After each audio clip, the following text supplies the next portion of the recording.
Hello everyone, good morning. आज 29 जुलाई है। LT grade से सारी चीज़ें धीरे धीरे क्लियर हो रही हैं। जैसा कि आप लोग जानते हैं कि अगर आप एलटी ग्रेड की तैयारी शुरू करने जा रहे हैं तो ध्यान दीजिएगा कि आपकी जो प्री की परीक्षा है इसमें आपको जीएस भी पढ़ना है और आपका जो विषय है दोनों चीज़ें आपको पढ़नी है। मेंस में केवल आपका सब्जेक्ट ही रहेगा, ठीक है। तो जीएस के लिए आप केवल तैयारी करेंगे प्री के लेवल से, यानी कि जीएस फिर भी इतना हार्ड नहीं पड़ेगा आपको जितना कि सब्जेक्ट, क्योंकि सब्जेक्ट अब आपको डिस्क्रिप्टिव यानी कि निबंधात्मक तरीके से, जैसे कि आपने बोर्ड की परीक्षा दी थी ना, बिल्कुल उसी प्रकार से आपको लिखना पड़ेगा। आप ये भी जानते हैं कि मुख्य परीक्षा में लगभग 15 गुना लोग शामिल किए जाएंगे। हर विषय के जितने भी पद हैं उसके 15 गुना लोग मुख्य परीक्षा में बुलाए जाएंगे। दोस्तों यहाँ पर ध्यान दीजिएगा कि आपकी जो प्री की परीक्षा है यह 300 अंकों की होगी, जबकि आपकी जो मुख्य परीक्षा है यह 200 अंकों की होगी। और आपका जो अंतिम चयन होगा, अंतिम चयन आपका इन्हीं 200 अंकों के आधार पर होगा। एक बात और बहुत ही इम्पॉर्टेंट बताना चाहूँगा आपको कि प्री और मेंस में एक निश्चित अंक लाना आपके लिए बहुत ही ज़रूरी है। जैसे कि मान लेते हैं कि आप एलटी ग्रेड में प्री की परीक्षा दे रहे हैं और अगर आप एससी या फिर एसटी कम्युनिटी से हैं तो आपको कुल मिला के 35% अंक लेकर आना है।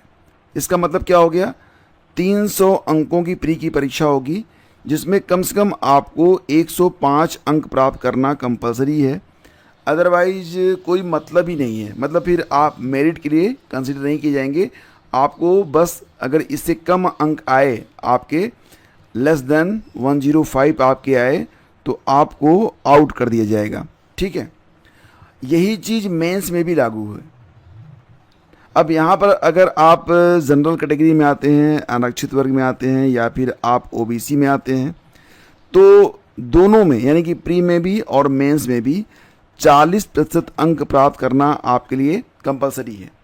यानी कि अगर 300 अंकों की प्री की परीक्षा जो हो रही है इसमें आपको 120 अंक लाना ज़रूरी है। इससे कम अंक पाने पर आपको बाहर कर दिया जाएगा, बाहर का रास्ता आपको दिखा दिया जाएगा।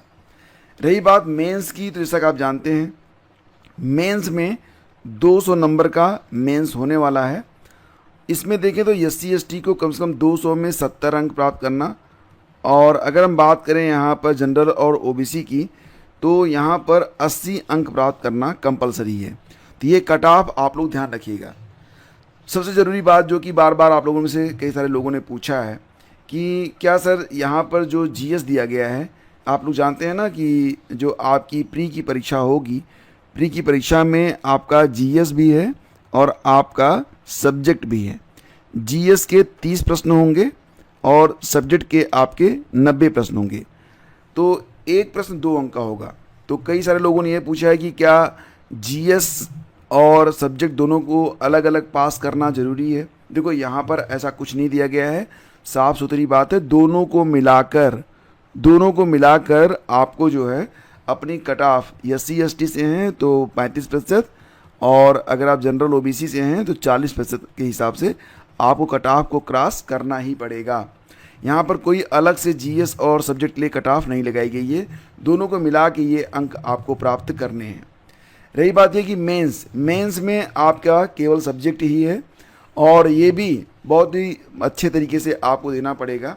तो लिखने का अभ्यास करिए, क्योंकि इस दौर में लोग कलम कापी तो रख चुके हैं। आप ज़्यादातर टाइप जो करते हैं वो मोबाइल पर करते हैं या फिर कुछ लोगों के पास लैपटॉप भी हो सकता है। लेकिन अगर आप मोबाइल लैपटॉप से टाइप कर करके नोट बनाते हैं तो आपके लिए यहाँ पर खतरा है। पेन और पेपर मोड में ही आपकी मुख्य परीक्षा होगी, तो पेन और पेपर पर लिखना शुरू करिए, क्योंकि अगर आप यहाँ पर प्रैक्टिस नहीं करेंगे ना तो एग्ज़ाम में बहुत दिक्कत आपको होने वाली है। तो ये बातें बिल्कुल ध्यान में रखिए। और एलटी ग्रेड के लिए आप सभी को शुभकामनाएं। आपको बताना चाहेंगे कि एलटी ग्रेड में पहली बार खिलाड़ियों को भी आरक्षण दिया गया है। हुआ ये था कि 2022 में ये प्रावधान किया गया था कि जो उत्तर प्रदेश में वैकेंसी जाएंगी उनमें जो स्पोर्ट कोटा निर्धारित किया गया था वो 2% दिया गया था। 2% का कोटा है स्पोर्ट का, ये 2022 में नियमावली आई थी, तो उसके मुताबिक अगर आप देखेंगे LT मेल में आपके लिए 92 पोस्ट और फीमेल के लिए आपके लिए कुल जो कि 2525 पद हैं, इसमें 44 पदों पर खिलाड़ियों की भर्ती की जाएगी। ठीक है, तो ये बात ध्यान रखिएगा। नेगेटिव मार्किंग भी रहेगी। नेगेटिव मार्किंग कितनी रहेगी? 1/3 रहने वाली है, ये आप ज़रूर ध्यान रखिएगा। अब यहाँ पर आप लोगों से एक बहुत ज़रूरी बात बताने वाला हूँ। अगर आप किसी रिज़र्व कैटेगरी से आते हैं, किसी भी रिज़र्व कैटेगरी से आते हैं, तो आवेदन थोड़ा पहले कीजिएगा। OTR भी अगर आपने अभी तक नहीं किया है तो अतिशीघ्र, बहुत ही जल्दी आप OTR कर लें, क्योंकि OTR करने के 72 घंटे के बाद ही आप जो है आवेदन कर पाएंगे। ये बात आप लोग ध्यान रखिएगा। तो 72 घंटे का मतलब 3 दिन बाद। तो ऐसा नहीं कि लास्ट डे में आप OTR करके आवेदन कर देंगे, ऐसा नहीं हो पाएगा। तो OTR तो अभी आप लोग कर लीजिए। हाँ, जो रिजर्व कैटेगरी से हैं वो इस बात का ध्यान रखेंगे कि अपने सारे डॉक्यूमेंट वो नए बनवा लें, ये आपके हित में रहेगा। नए डॉक्यूमेंट आप बनवा लें, ये आपके लिए अच्छा रहेगा, क्योंकि आप जानते हैं कि चाहे आप OBC कैटेगरी से हों, चाहे आप SC हों, चाहे आप ST हों, तो शर्त दी गई रहती है पिछले 3 सालों में आपकी जो आय है। SC ST में तो ऐसा नहीं है, इनका तो पुराना भी चल जाएगा, लेकिन OBC में शर्त होती है कि पिछले 3 सालों की जो वार्षिक आय है वो 8 लाख रुपए से अधिक नहीं है। तो पिछले 3 साल का मतलब क्या हो गया? अब आपका ये OBC सर्टिफिकेट मान लेते हैं पुराना ही है, तो पिछले 3 साल में तो अब 1 साल पुराना है, तो फिर वो तो डेटा आएगा नहीं ना। तो इसलिए मुझे लग रहा है कि नया बनवा लीजिए, ये बेहतर है। ज़्यादा खर्चा भी नहीं होता है, 100-200 रुपये में ये आपका काम हो जाएगा। तो इस पर क्यों रिस्क लेना, हमें क्यों सोचना है इतना। ठीक है, और अभी जबकि आपके पास पर्याप्त समय है तो बन के आ भी जाएगा, कोई दिक्कत आपको नहीं होनी है। नेक्स्ट है कि अब यहाँ पर कुछ और भी खबरें हैं, आपको बताता हूँ। जैसे कि इलाहाबाद विश्वविद्यालय में अब जो है PG पाठ्यक्रम में प्रवेश कल से स्टार्ट हो रहे हैं। कट ऑफ जारी कर दी गई है, जो लोग भी संबंधित हैं इस पर ध्यान दें। और RRB कंप्यूटर आधारित परीक्षा जो है दोबारा होने वाली है। 15 जुलाई को जो परीक्षा हुई थी, ये परीक्षा जो थी वो ALP की थी, असिस्टेंट लोको पायलट की परीक्षा थी। तो क्या हुआ था कि कंप्यूटर आधारित योग्यता परीक्षा यानी कि नोटिफिकेशन जारी किया गया है, और इसमें ये बताया गया है कि जिन केंद्रों पर सर्वर या तकनीकी समस्याएं आई थी उन सभी केंद्रों में फिर से परीक्षा करवाई जाएगी। तो ये परीक्षा जो है फिर से करवाई जाएगी, ये बात आप लोग ध्यान रखिएगा। नेक्स्ट न्यूज़ आपकी ये है कि 7 सालों के बाद 7,496 पदों पर LT गेट की भर्ती शुरू हो रही है। इसमें भी बस वही चीज़ें हमने आपको बताई हैं, वही सारी चीज़ें हैं, तो कुछ कहना नहीं है। फ़ीस वगैरह ज़्यादा आपकी लगनी नहीं है, 125 रुपये की फ़ीस है। ठीक है, तो इसमें क्या बताऊं, मैंने आपको बता दिया था 300 अंकों की प्री की परीक्षा है और 200 अंकों की मेंस की परीक्षा है। तो यहाँ पर ध्यान में रखिएगा। और परीक्षाएं जो हैं वो डिस्क्रिप्टिव रहने होंगी, प्रारंभिक और मुख्य परीक्षा।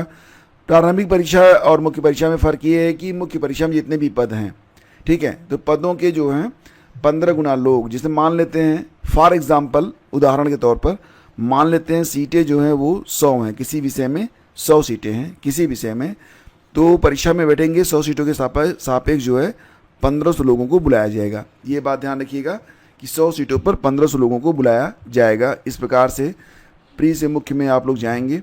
तो फिलहाल जो कुल पदों की संख्या 1,11,000 से ज़्यादा हो रही है।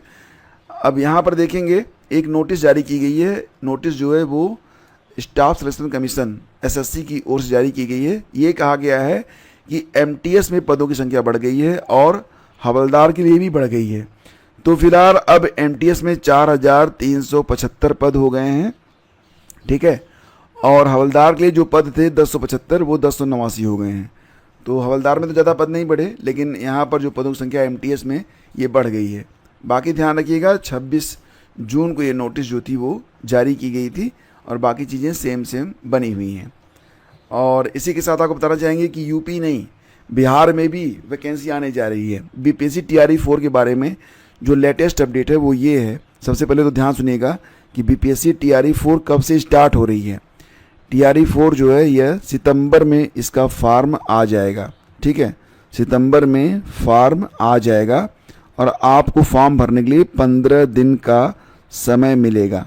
ये बात ध्यान रखिएगा। कुल पदों की संख्या 1 लाख रहेगी।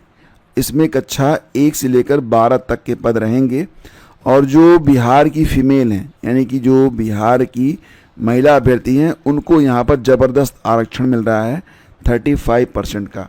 तो इस बार मुझे लग रहा है ना कि जो अदर स्टेट हैं उनके लिए सीटें जो हैं कम हो जाएंगी, क्योंकि आप देख रहे हैं यहाँ पर 35,000 सीटें तो निकल रही हैं सीधे सीधे आपकी। 35,000 सीटें जो हैं 1 लाख में से कम हो रही हैं, ये महिलाओं को जा रही हैं। उसके बाद फिर कैटेगरी वाइज आप देखेंगे तो फिर सब्जेक्ट वाइज देखेंगे, फिर जो आरक्षित पद हैं केवल उसी पर तो आप आवेदन करेंगे तो सीटों की संख्या कम रहेगी। यानी कि इस बार जो अगर आप अदर स्टेट से हैं तो आपको अच्छी खासी मेहनत करनी पड़ेगी, क्योंकि मेरिट जो है ना वो हाई रहने वाली है इस बार। तो ये बात आप लोग ध्यान रखिएगा, ठीक है। और बिहार की महिला अभ्यर्थियों को ही मिलेगा आरक्षण का लाभ, तो ये बात ध्यान रखिएगा कि कक्षा 5 तक के शिक्षक भर्ती में 50% और अन्य कोटि में 35% आरक्षण का लाभ सिर्फ बिहार की महिलाओं को। तो मतलब कक्षा प्राइमरी में तो और स्थिति आपकी ख़राब रहेगी, ठीक है। तो सारी बातों को ध्यान रखते हुए आप लोग तैयारी स्टार्ट कर लीजिए, क्योंकि अगस्त